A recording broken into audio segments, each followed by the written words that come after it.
আসসালামু আলাইকুম। Messrs Talukdar and sons পর্ব ১। লেখিকা ইসরাত ইতি।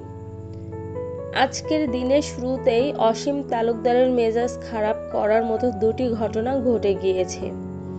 এক, তার পোষা ৩টা কবুতর খোপ থেকে উধাও। ২, কোথাকার কোন নোংরা একটা বিড়াল এসে তার পায়ে খামচি দিয়ে গিয়েছে। খুব সকালে বাড়ির পেছনের সুপারি বাগানে বসে খবরের কাগজ পড়ার সময়টিতে দ্বিতীয় কাণ্ডটি ঘটেছে। মুখ থেকে টু-টা শব্দ বের না করেই বেড়ালের ১৪ পুরুষকে মনে মনে ধোলাই করে হন্তদন্ত ভঙ্গিতে বাড়িতে ঢুকেছেন অসীম। রাশভারী আওয়াজে ডাকছিলেন শাহনাজকে। শাহনাজ বারান্দা থেকে দুর্বল কদমে ছুটে এসে মুখোমুখি দাঁড়ায় স্বামীর। টকটকে হলুদ ফর্সা শাহানার মুখটা এক নিমিষেই ফ্যাকাশে দেখালো। ভুরুযুগল গুটিয়ে নিয়ে চিন্তিত ভঙ্গিতে বলে উঠল, শান্ত হন। কি হয়েছে? সাদ আর শাওকি কাল সন্ধ্যায় বাড়িতে ঢুকেছে কসম, ওরা কোথাও যায়নি। বিস্ময়ে বিহ্বল দৃষ্টি মেলে স্ত্রীর মুখটা দেখল অসীম মিনিট খানেক। চট করেই আবার তার লাল পাহাড়ের চূড়ায় ওঠা মেজাজটা নেমে গিয়ে মুখটা সহজ হলো। চোখ ঘুরিয়ে ঘুরিয়ে শান্ত ভঙ্গিতে বেশ কিছুক্ষণ শাহনাজের কাচুমাচু মুখটা দেখে ছাড়ল মৃদু শ্বাস। তোমার সুপুত্র ধনদের ব্যাপারে কিছু জানতে চাইনি তো? তোমার ভাষ্যমতে উহারা ভালো হয়ে গিয়েছেন, তা বিশ্বাস করেছি। চোরের মন পুলিশ পুলিশ করলে তো মুশকিল। শাহনাজ মাথা নুইয়ে নিল। শাহনাজ কেমন অপ্রতিভ ভঙ্গিতে দাঁড়িয়ে রইল স্বামীর সম্মুখে। ইদানিং একটা খুব বাজে ব্যাপার ঘটছে শাহনাজের সাথে। তার বুকটা সারাক্ষণ ধড়ফড় করতেই থাকে শঙ্কায় কখন বাড়িতে দক্ষ যুদ্ধ শুরু হয়। বাড়িতে দক্ষ যুদ্ধ কখনোই শুরু হয় না। অসীম তালুকদারের পূর্বের ন্যায় ঠাটবাট নেই। ভীষণ মেজাজি মানুষটা অনেকটাই গুটিয়ে নিয়েছে নিজেকে এখন। আগের মতো চোপপাট করা তো দূরে থাক, বাড়ির সার্বিক পরিস্থিতিতে নির্লিপ্ত অবস্থানকে বেছে নিয়েছেন তিনি। শাহনাজ ঢোক গিলল, জড়ানো গলায় বলল, আপনি এমনভাবে ডাকছিলেন, ভাবলাম ওদের উপর খেপেছেন হয়তো, কেউ নালিশ এনেছে হয়তো। এত মেজাজ তো ওদের ওপর ছাড়া আপনি। তবে পরোক্ষভাবে স্বীকার করলে তোমার সুপুত্র ধনেরা ছাড়া আর কেউ আমাকে খেপায় না। শাহনাজের কথা শেষ হতে না দিয়েই অসীম তালুকদার বললেন তাচ্ছিল্যের ভঙ্গিতে। শাহনাজ এইবার আহত গলায় বলে, সব সময় তোমার সুপুত্রধন করেন কেন? ওরা কি শুধু আমার ছেলে? অসীম ড্রয়িং রুমে ঢুকে হাতের খবরের কাগজটা সেন্টার টেবিলের উপর রেখে গমগমের স্বরে বলল, না না, সে কথা বলেছি, ওরা তো আমারও ছেলে। সেজন্যই তো লাখ লাখ টাকা খরচা করে থানা থেকে ছাড়াতে হতো আমাকেই। বাপ যে আমি। গলাটা যেন কেঁপে উঠল মৃদু। শাহনাজ টের পেয়ে চমকালো। স্বামীর কণ্ঠে পুরনো সেই হতাশা। এতদিন অনেকটাই নিস্পৃহ ছিল, তবে এর পেছনে কারণ কি? আসলে কি কিছু ঘটেছে? কিছু হয়েছে? ওরা তো চেষ্টা করছে আপনার মন মতো চলতে। শাওকি বসছে না তালুকদার কসমেটিক্সে? আর তোমার মেজপুত্র? বিদ্রুপাত্মক ভঙ্গিতে ঘুরে তাকায় অসীম স্ত্রীর মুখপানে। জিজ্ঞাসার সুযোগ দৃষ্টিতে শাহনাজের মুখ দেখে। শাহনাজ গলা খাকারি দেয়। কণ্ঠে জোর এনে বলে, সাদের নামে নালিশ তো আসে না আগের মতো। এত চুপচাপ হয়েছে ছেলেটা, একটু ঘোরাঘুরি করে শুধু, কারো ক্ষতি তো করে না, তবুও এত নারাজগি কেন? ছেলের হয়ে সাফাই গাওয়ার ভঙ্গিটা বড্ড শিশুসুলভ শাহনাজের। অসীম তালুকদার হাসি চেপে রেখে মুখে রাগি রাগি ভাব এনে বলে, ঘোরাঘুরি করলেই হবে? এ জন্মে আর সংসার ধর্ম করতে হবে না? চাকরি খুঁজছে তো, পেয়ে গেলেই একটা ভালো মেয়ে দেখে। চাকরি পাবে তোমার ছেলে? সে যোগ্যতা আছে? তাও না হয় পেল কপাল গুনে। মেয়ে দেবে কে ওকে? শাহনাজ ভর সকালে ছেলের বিরুদ্ধে স্বামীর লাগাম ছাড়া কথা শুনে ভয়ার্ত চোখে আশেপাশে তাকায়। অসীমের মুখের লাগাম সে টানতে পারবে না এখন। ছেলেটা বাড়িতেই আছে। যদি এসব কথা কানে যায় তবে এক্ষুনি খুব বাজে একটা কিছু ঘটে যাবে এই তালুকদার ম্যানশনের ড্রয়িং রুমে। নিচ তলায় সর্বদক্ষিণের ঘরটি এ বাড়ির মেজ ছেলে সাত তালুকদারের। শাহনাজ তেরসা চোখে বার কয়েক ওই বন্ধ দরজার দিকে তাকিয়ে স্বামীকে চাপা আওয়াজে বলল, চুপ করতে। অসীম থামলেন না, বরং গলার আওয়াজ আরেকটু উঁচিয়ে যেন ওই দক্ষিণ পাশের ঘরের মানুষটাকে শুনিয়ে বলে যেতে লাগলেন, ওনাকে বলে দিও তালুকদার রাইসে ক্যাশিয়ারের পোস্টটা এখন খালি আছে। 1 তারিখে গিয়ে বসতে। ইন্টারভিউ দিতে হবে না। যে ধারার লেখাপড়া করেছে আজীবন তাতে সাহেবি চাকরি ভুলে যাও। যে পড়ালেখা করেছে আজীবন, যে ধারার পড়ালেখা করেছে আজীবন তাতে সাহেবি চাকরি ভুলে যাও। ওই ক্যাশিয়ারের পোস্টটাই ঠিক আছে ওনার জন্য। বেতন ফিক্সড 12,000 দেব। বউ নিয়ে 12,000-এ দারুণ চলতে পারবে। খাওয়া থাকা খরচটা তো আমারই আজীবন। শাহনাজের ইচ্ছে করছে মাথা ঠুকতে দেয়ালে। ওই লোককে কি করে থামাবে সে? ওইদিকে স্বাদ উঠে গেলে তর্ক লেগে যাবে। তবে শাহনাজের কিছুই করতে হয় না। অসীম নিজেই থামলেন সিঁড়ির দিকে দৃষ্টি যেতেই। হাই তুলতে তুলতে নামছে তার ছোট ছেলে। বাদামি রঙের একটা 3/4 প্যান্ট আর ঢিলেঢালা একটা কালো টি-শার্ট পরে চোখ ডলতে ডলতে সিঁড়ির শেষ প্রান্তে এসে দাঁড়িয়েই অসীমকে দেখে ভীষণ চমকে গিয়ে খানিকটা নড়ে উঠল শাউকি। কণ্ঠ চিরে ভারী স্বরে সালাম দিল তৎক্ষণাৎ। অসীম সালামের জবাব দিয়ে মিনিট খানেক ছোট ছেলেকে অবলোকন করে চলে গেল নিজ কক্ষে। শাউকি দাঁড়িয়ে রইল ঠায়, ডান হাতটা আপনা আপনি চলে গেল বুকে চেপে ধরে দাঁড়িয়ে থেকে মাকে বলল, কিছু হয়েছে? বিড়াল খামচি দিয়েছে। কোথাকার বিড়াল? টিকা দিতে হবে না? নাস্তা সেরে নিয়ে যাস তুই। আমি? অপ্রতিভ ভঙ্গিতে শাউকি বলতেই শাহনাজ শক্ত গলায় বলল, কেন, তোর বাবা তোকে খেয়ে ফেলবে নাকি? একটু একটু করে ফ্রি হবি, না হলে কিভাবে হয় বাবা? বাপ ছেলেরা আজীবন এমন ঠান্ডা যুদ্ধ চালিয়ে গেলে আমি যাব কই? শেষের কথাটা করুণ স্বরে বলে শাহনাজ দীর্ঘশ্বাস ফেলে।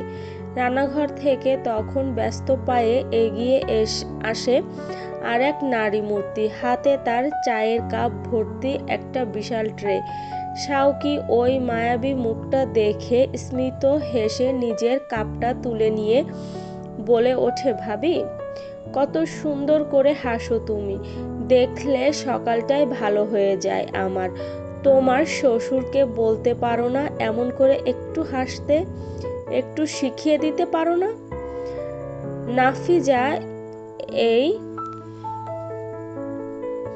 নাফিয়া এই বাড়ির বড় বউ, অসীম তালুকদারের বড় ছেলে শাহেদের স্ত্রী।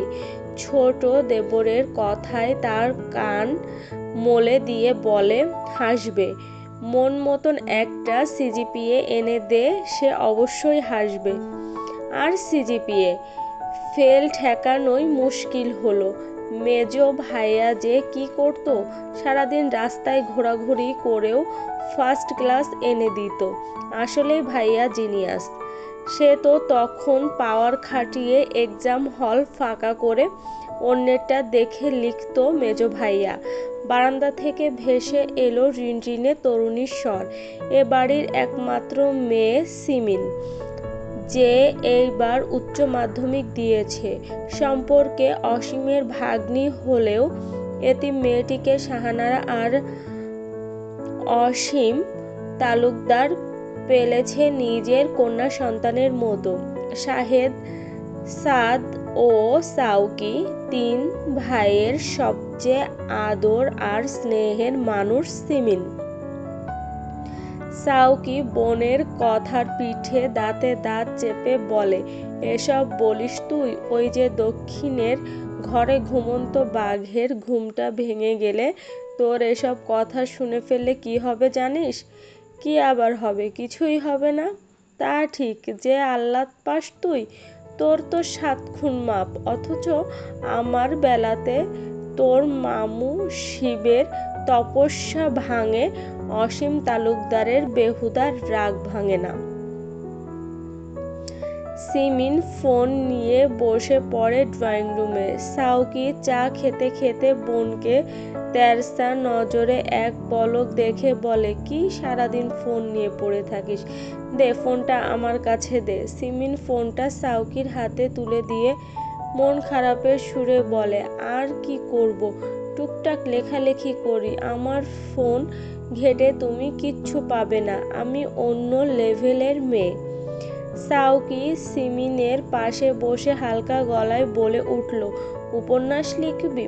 আচ্ছা, তোর এই উপন্যাসে নায়কের নাম দিবি সাউকি, বাবার নাম দিবি অসীম তালুকদার, এবং গল্পে দেখাবি নায়কটা খুব ভীতু, ভীষণ সিরিয়াস টাইপের ভীতু। বাবার সামনে গেলে হাঁটু কাঁপে তার। এজন্য নায়ক এখনো অবধি একটা প্রেম করে উঠতে পারেনি, কারণ নায়কের বাবার সামনে গিয়ে আব্বা আমি ওই মেয়েকেই বিয়ে করব বলে হাঙ্কি পাঙ্কি করার সাহস নেই। ও সব সাদ তালুকদারের সাথে যায়, সাউকি তালুকদার পারে না। সিমিন তিতিরিক্ত হয়ে বলে উঠল, বড্ড বেশি ভীতু তুমি, ছি। সাউকি হাই তুলে বলে, ভীতু না, আমি বুদ্ধিমান এবং সৎ। অযথা প্রেম করে কোনো মেয়ের লাইফ ফেল করছি না, কারণ ইয়াং জেনারেশনে ওই অসীম তালুকদার আমার আবদার মানবে না। কারণ ইহজন্মে ওই অসীম তালুকদার আমার আবদার মানবে না। আমিও বাবার বিরুদ্ধে যেতে পারবো না। মাঝখান থেকে একটা ইনোসেন্ট মেয়ের অভিশাপ নিয়ে লাভ কি? এই তোর তো উচিত তোর ভাইয়ের এহেন সততা নিয়ে গর্ব করা। আচ্ছা, গর্ব করব, কিভাবে করব?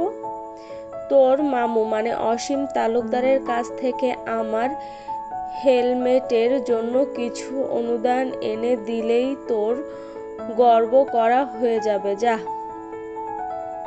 সিমিন তার লেখালেখিতে অসুবিধা হচ্ছিল দেখে ফোন নিয়ে উঠে চলে যেতে নিলে সাউকি আবার টেনে ধরল ওকে। ফাজলামির সুরে বলে, গল্পের বাকি থিমটা শুনে যা। বিরক্তির শ্বাস ফেলে সিমিন অস্ফুটে বলে, বলো। লিখবি নায়কটা পরে বাবার পছন্দে ব্রয়লার মুরগির মতো ফর্সা দেখতে কচি এক মেয়েকে বিয়ে করেছে, বাবার বন্ধুর মেয়ে। আচ্ছা, বাস্তবে তোর মামুর বন্ধুর এমন কোনো মেয়ে আছে? আমার মনে পড়ছে না। আছে তো, জাফর আঙ্কেলের মেয়েটা, মিমি আপু। মিমি? ওই সর্দি মিমি? তাহলে আমি সেফ জোনে আছি। ওটা আমার চেয়ে বয়সে বড়, ঝুললে সাদ তালুকদারের গলায় ঝুলতে পারে। সিমিন একটু নাক কোচকালো।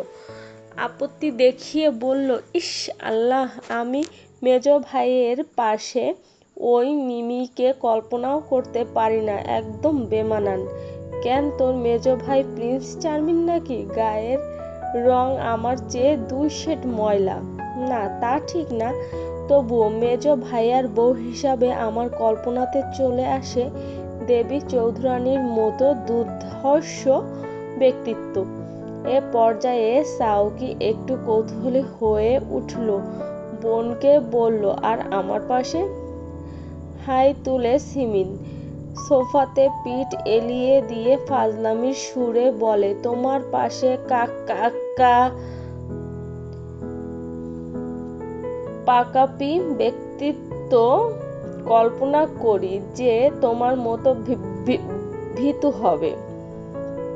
বিয়ের পর তোমাদের জুটির নাম দেব আমি ঠক ঠক জুটি।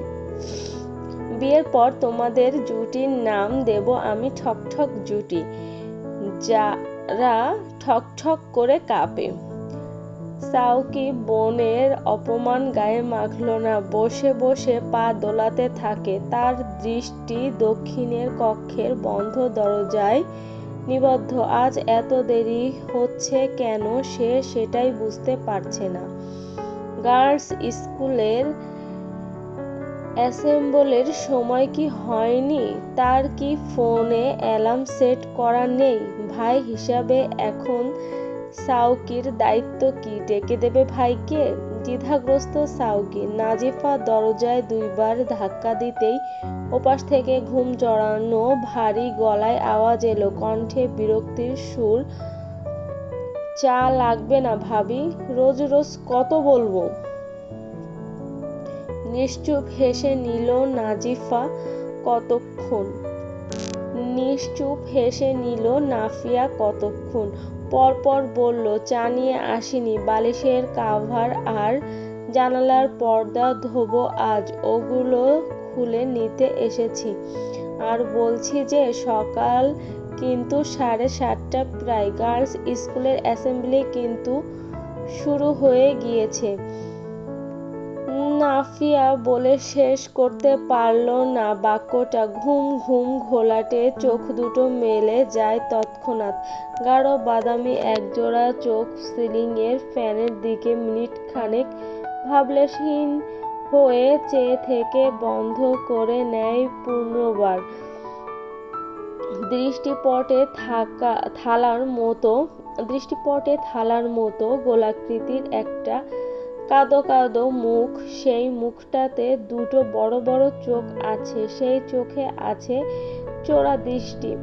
চোরের মতো লুকিয়ে তাকায় সে, ঠিক চোরের মতো। চোরের মতো লুকিয়ে তাকায় যে, ঠিক চোরের মতো। বাইরে নাফিয়া আবার কড়া নেড়ে ওঠে, কি হলো? 7:13, কিন্তু আর 13 মিনিট।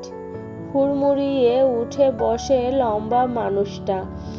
চোখ ডলে এক হাতে গায়ের কমফোর্টার সরিয়ে বিছানা ছেড়ে গিয়ে দরজা খুলে দেয়। ঘুরে এসে দ্রুত ঢুকে পড়ে ওয়াশরুমে। দাঁত ব্রাশ করে নেয় অতি দ্রুত গায়ের কোঁচকানো টি-শার্টটা খুলে পরে নেয় একটা শার্ট। গলার কাছের বোতামটা অবধি যত্ন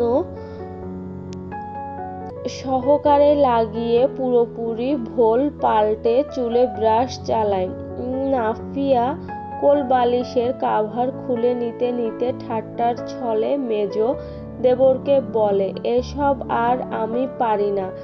তোমরা বড় হয়েছ, বিয়ে শাদী করে নিজ মানুষ এনে নাও। সাত সকালে তোমাদের ঘরের দরজায় দাঁড়িয়ে রোজ রোজ কড়া নাড়তে বিরক্ত লাগে।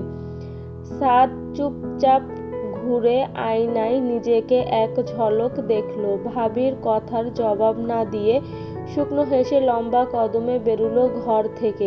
নাফিয়া বলে যেতে থাকে, সামনের গেট হয়ে যাও। আব্বার মেজাজ ইতিমধ্যে খারাপ হয়েছে, বউ দেখতে যাচ্ছ, বাপের সাথে ঝগড়া লাগিয়ে বাজে মুড নিয়ে যাওয়ার দরকার নেই। সুব্রত দেখছে ওর সামনে দাঁড়িয়ে থাকা নেহাত শিশু শিশু দেখতে এক 27-এর পুরুষকে, যেন সে এই মাত্র দুনিয়াতে এসেছে। জাগতিক কোনো কিছু সম্পর্কে নেই কোনো জ্ঞান। মুখের ভঙ্গি ঠিক এমনই আলাভোলা। সুব্রত শ্বাস ফেলে গিটি নাকিয়ে, কার গতি দ্রুত, কে সবচেয়ে দ্রুত ভোল পাল্টাতে পারে ভাবছে সুব্রত। ওমর সিগারেটে বেশ আয়েশ করে একটা টান দিতে গিয়েও দিতে পারল না। ওর পাশে সহজ ভঙ্গিতে দাঁড়িয়ে থাকা এতক্ষণের ব্যক্তিটা কেমন কঠোর হাতে ঝটকা মেরে সিগারেটটা নিয়ে ফেলল, পরপর পায়ের জুতো দিয়ে পিষল ওটা। বাকিদের কৌতূহলী দৃষ্টি সাদ আর ওমরের দিকে নিবদ্ধ। ঢোক গিলছে ওমর। তার আগেই সাদ বেশ ঠান্ডা গলায় বলে, বলেছিলাম এই টাইমে সিগারেট ধরাবি না। ওমর ইতস্ত করে হাতের তালু ঘষে বলে, ইয়ে মানে? তারা তো আসেনি, 5 মিনিটে টানা হয়ে যেত। ওরা গন্ধ পাবে। সকাল সকাল আমার বন্ধুরা কারো বিরক্তির কারণ হোক আমি চাই না, বিশেষ করে ওর বিরক্তির কারণ হোক আমি চাই না। নিলয় হেয়ালি করে উঠল, আরে ধুর, আজকালকার এই মেয়েগুলো উল্টো সিগারেট পছন্দ করে। তুই চাপ নিস না, ভাবি মাইন্ড। শেষের কথাগুলো কণ্ঠেই রয়ে যায় ওর। সুব্রত মুখ চেপে ধরে নিলয়ের। ওমর টান টান হয়ে দাঁড়ায়। প্রত্যেকে নিজের স্থানে সতর্ক ভঙ্গিতে দাঁড়িয়ে রয়। শুধু নির্লিপ্ত সাদ চুপচাপ তাকিয়ে আছে বঙ্গবন্ধু সড়কের ও মাথায়। অদূর হতে এক ঝাঁকরসি বরগুনা বালিকা উচ্চ বিদ্যালয়ের সবুজ সাদা ইউনিফর্ম এর দুই পাশে বেনুনি দুলিয়ে কিচিরমিচির কলরব তুলে মুখোমুখি এগিয়ে আসছে। সাদের দৃষ্টি স্থির সবথেকে মাঝখানের ব্যক্তিটাতে, যার পাশের মেয়েগুলো হাসতে হাসতে ভেঙে পড়লেও সে ধীর কদমে এগুচ্ছে, শরীর ভর্তি সমুদ্র সমান সংকোচ নিয়ে। দৃষ্টি বরাবরের ন্যায় পায়ের নখে নিবদ্ধ।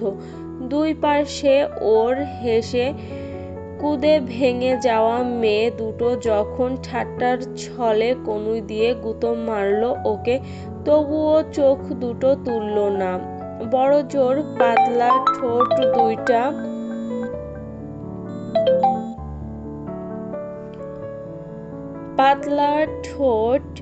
দুটো বাঁকিয়ে সামান্য হাসল। কিন্তু যখন এগোতে এগোতে 6 জোড়া কদম নিরঞ্জন কাকার দোকান অবধি পৌঁছালো, প্রত্যেকে হাসি থামালো। আর ওই যে থালার মতো গোলাকৃতির কাদো কাদো মুখটা সংকোচ আর আড়ষ্টতায় ছাই চাপিয়ে খুব সহজ করে তুলল ডাগর ডাগর চোখ দুটো। তাকালো সরাসরি রাস্তার একপাশে শান্ত ভঙ্গিতে চায়ের কাপ হাতে দাঁড়িয়ে থাকা নীল চেক শার্ট পরিহিত লম্বা লোকটার চোখে। সাদের নিষ্প্রভ দৃষ্টি ষোড়শীর মুখ আর চোখের নিচের ল্যাপটানো কাজলে আটকে আছে। গার্লস স্কুলের পিয়ন সাদেক কাকা খুব জোরে বেল পিটাতে শুরু করলো। তখনই অ্যাসেম্বলি শুরু হয়ে গিয়েছে। গোল মুখের ষোড়শী হাতে টান খেলো আচানক। দুর্ধর্ষ বান্ধবী দুজন ওর দুহাত টেনে ধরে ছুটল স্কুলের গেট বরাবর। চেঁচিয়ে বলল, পা চালা রে নিশা। আফতাব স্যার সেদিনের মতো কান ধরাবে। নিশা ছুটছে, কদমে গতি আছে, তবে জোর নেই যেন। বেনি দুলিয়ে মাথা ঘুরিয়ে পরপর 2 বার তাকিয়েছে সাদের দিকে। সাদের শান্ত চোখে। স্কুলের গেট ঠিক 7:30 নাগাদ বন্ধ করে দেওয়া হলে সাদ নড়ে চড়ে গলা খাকারি দিল। নিরঞ্জন কাকা আরো 1 কাপ চা বানিয়ে এগিয়ে দেয়। সুব্রত হঠাৎ কণ্ঠে রাশভারী বিরক্তি নিয়ে বলে ওঠে, it's a matter of gate. বিরক্তি। ওই মেয়ের ফ্যাল করে তাকাই, তুইও তাকাবি বলেই রোজ সকালে এখানে আসিস। আই এম শিওর ওই মেয়ে তোকে হার্ডলি পছন্দ করে। বয়সে বড় কোনো মেয়ে হলে বুঝতে পারতাম না, তবে এ তো বোকা শিশু, তাই এক্সপ্রেশন দেখে বুঝে ফেলেছি তুইও ওই মেয়েকে পছন্দ করিস। শুধু পছন্দ না, তোর পছন্দের লিস্টে খুব বাজেভাবে ফেঁসে গিয়েছে ওই আলাভোলা মেয়েটা। তো তোরা দুজন যখন এভাবে তাকাতাকি করিস রোজ, তাহলে একটু সামনে আগা। আমরাও বড় আশা নিয়ে বসে আছি তুই প্রেম করবি আর আমরা পাহারা দেব। সাদ চুপচাপ চায়ের কাপে শেষ চুমুক দিয়ে কাপ নামিয়ে রাখলো। সুব্রত কপাল কুঁচকে ফের বলল, কিছু বল, আটকাচ্ছিস কোথায়? পকেট হাতড়ে বাইকের চাবি নিয়ে লেকের পাড়ে পার্ক করে রাখা কালো রঙের অ্যাপাচিটার দিকে এগুতে ঠান্ডা গলায় বলল, আটকাচ্ছি বাস্তবতায়। বাস্তবতা? পেছন থেকে সুব্রত, নিলয় আর ওমর একই সঙ্গে প্রশ্ন করে বসল। সাদ নির্লিপ্ত ভঙ্গিতে জবাব দিল, প্রথমত আমাদের বয়সের পার্থক্য মাশাআল্লাহ।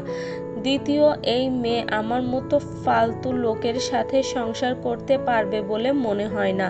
তৃতীয়ত, এই মেয়ের পরিবারটা সুবিধার না। এই মেয়েকে বাড়ি থেকে আজ বের করে দেয়, কাল বের করে দেয় অবস্থা। এভাবে হুট করে একদিন বের করে দেবে আর এই মেয়ে এসে বলবে আমাকে বিয়ে করেন। চাকরি নেই বাকরি নেই, আমি তখন আঙ্গুল চুষতে থাকবো। এ বড্ড ঝামেলার। এত ঝামেলা সাদের পছন্দ না। চতুর্থত, আই এম শিওর এই মেয়েকে খুব কাছ থেকে আমি সহ্য করতে পারবো না।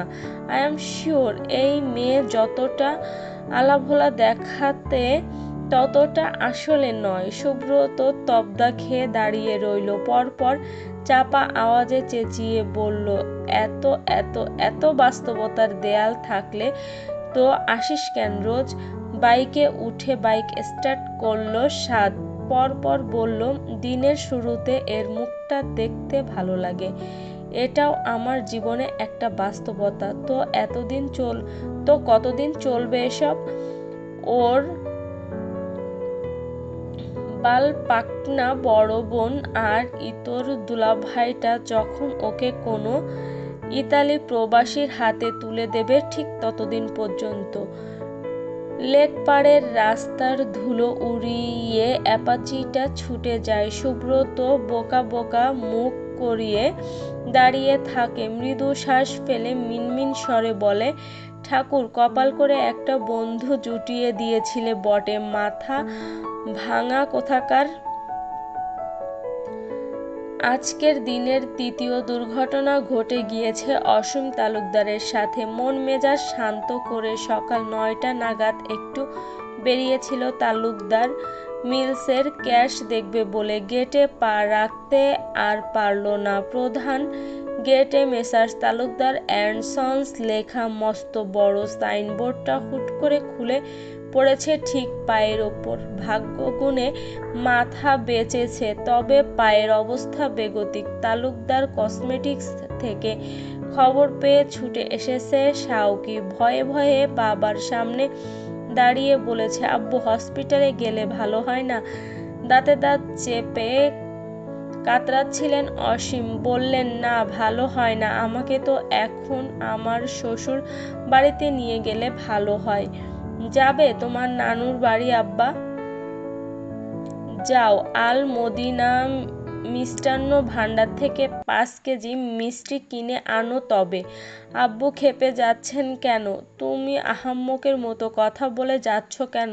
কোথায় ধরে ধরে হসপিটালে নিয়ে যাবে তা না, একজন বিশ্ব নিদর্শন জন্ম দিয়েছি আমি, আরেকজন তো সারাদিনে উধাও। মেজো ভাইকে কল করব?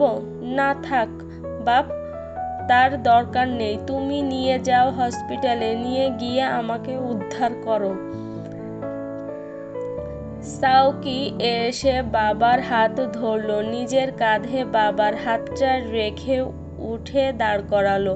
একটু যেন আবেগপ্রবণ হলো সাউকি। আজ বহুকাল পরে আবার বাবার পায়ে ব্যথার ছুতোয় আব্বুকে ছুঁতে পারল। শেষ ছুঁয়েছিল গতবার ঈদের নামাজের পর কোলাকুলি করতে গিয়ে। কালো রঙের ক্রস বেল্টটা জলপাই রঙের কামিজের ওপর আড়াআড়ি রাখল সে।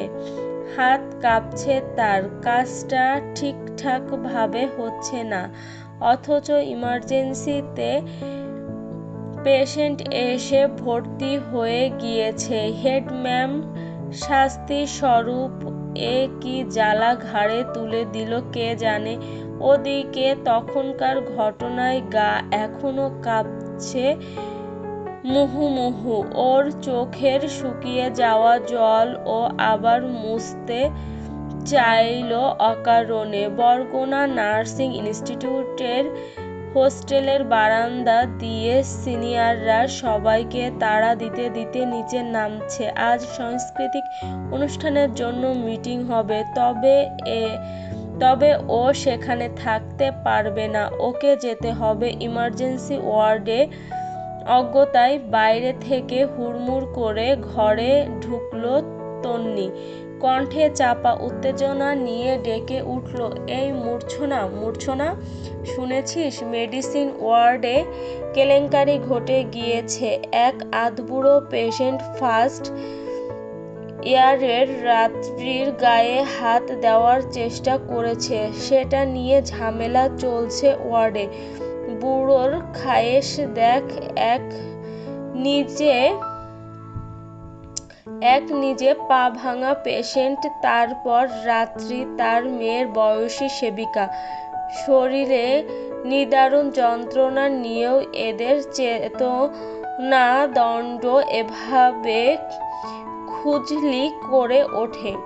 মূর্ছনা চুপচাপ আয়নার ভেতর থেকে তন্নির প্রতিবিম্বের দিকে তাকায়। পরপর নিজের কৃষ্ণ বর্ণের গাল দুটোতে নিভিয়া ক্রিম লাগাতে গিয়েও লাগায় না, এসবের তার প্রয়োজন নেই। ক্রিমের কৌটোটা আয়নার সামনে রেখে দিয়ে পুনরায় নিজের কান্না আটকানোর চেষ্টা করে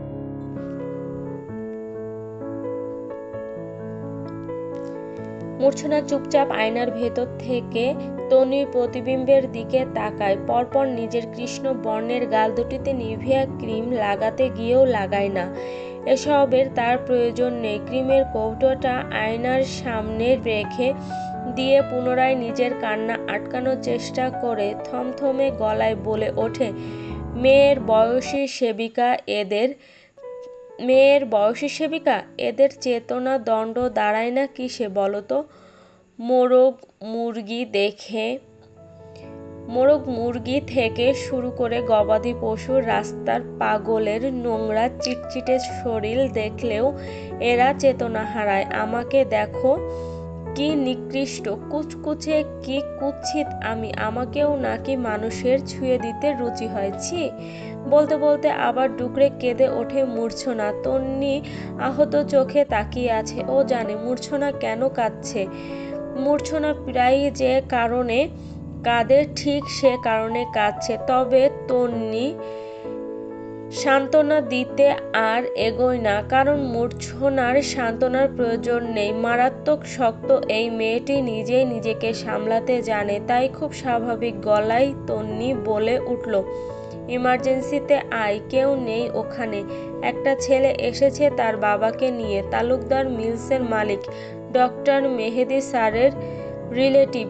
তুই গিয়ে একটু দেখ, চলবে? আমাদের গল্পটি যদি ভালো লেগে থাকে অবশ্যই একটি লাইক দিয়ে যাবেন এবং আমাদের এই গল্পের পরবর্তী পার্ট দেখার জন্য আমাদের চ্যানেলটি সাবস্ক্রাইব